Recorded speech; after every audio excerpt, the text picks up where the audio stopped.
একটা ভিডিও নিয়ে চলে এলাম। ধরুন এমন হলো যে আপনি এখানে ক্লাসের বই পড়াচ্ছেন এবং সেখানে আপনি একটা লিমিটেড এডিশনের একটা বই নিয়ে এসেছেন।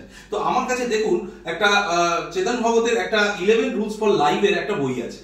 এবার আমি চাইছি এই বইটা পড়াতে পড়াতে একটা স্পেসিফিক জিনিস যেটা আমি স্টুডেন্টদের দেখাতে চাইছি যে এইটা খুব ইম্পর্টেন্ট, কিন্তু যেহেতু এটা লিমিটেড এডিশন কোনো স্টুডেন্টের কাছে এই বইটা নেই, তাহলে আমি এই বইটা থেকে যাই কোশ্চেন করি তাহলে সেক্ষেত্রে কিন্তু আমাকে আগে থেকে স্টাডি করে কোশ্চেন করতে হচ্ছে।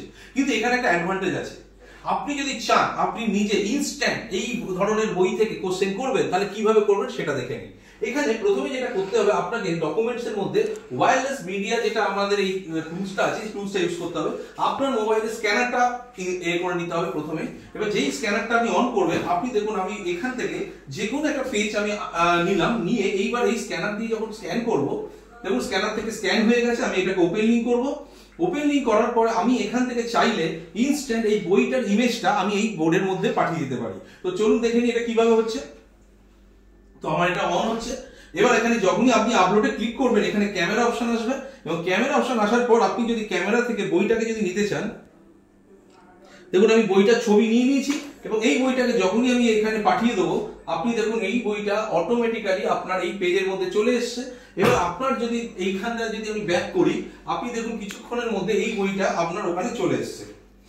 এটা চলে আসছে 34%, 44% এরকম করে করে আপলোড হয়ে আপনার দেখুন এখানে চলে গেছে এবং এইখানে আপনার বোর্ডের মধ্যে এটা পেয়ে গেলেন।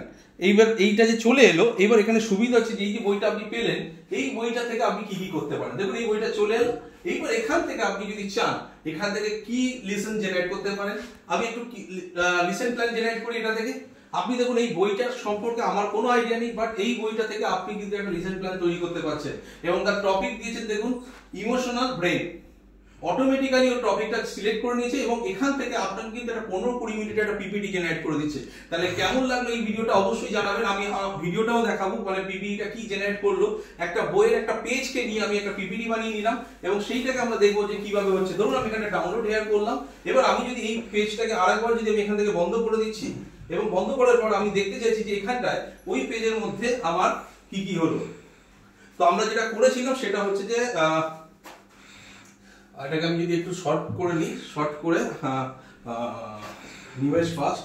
দেখুন আমি এখানটা টপিক দিয়েছিলাম ইমোশনাল কন্টেন্ট এবং এই পিপিটিটা কিন্তু আমার এখানে চলে এলো এবং এই পিপিটিটা আসার পর আমি যদি চাই এই পিপিটি থেকে কিছু পড়াবো, সেটা কিন্তু আমি দেখাতে পারি। দেখুন এখানটা চলে এসে the topic name is that the best represents the image is the emotional brain। এবার আমি যদি এখান থেকে নেক্সট পিপিটি তে যাই, অটোমেটিক্যালি এই PPT automatically understand the emotional brain কিভাবে হচ্ছে এবং তার সাথে কিছু ইমেজ যদি দরকার হয় সেটাও ইমেজ প্রসেসিং করছে। দেখুন এখানটা ব্রেনটা কিভাবে করছে, লিম্বিক সিস্টেম, এবং লিম্বিক সিস্টেম আপনারা সকলেই জানেন কিভাবে কাজ করে এবং এইভাবে আপনাকে কিন্তু একটা ইমোশনাল ব্রেনের পুরো ডিটেইলিং করে দিল কয়েক সেকেন্ডের মধ্যে। কেমন লাগলো ভিডিওটা অবশ্যই আপনারা জানাবেন, আর যদি এটা ভালো লাগে অবশ্যই লাইক সাবস্ক্রাইব করতে ভুলবেন না। Thank you so much. আমি তাপস হালদার, আবার আসবো নতুন ভিডিও নিয়ে।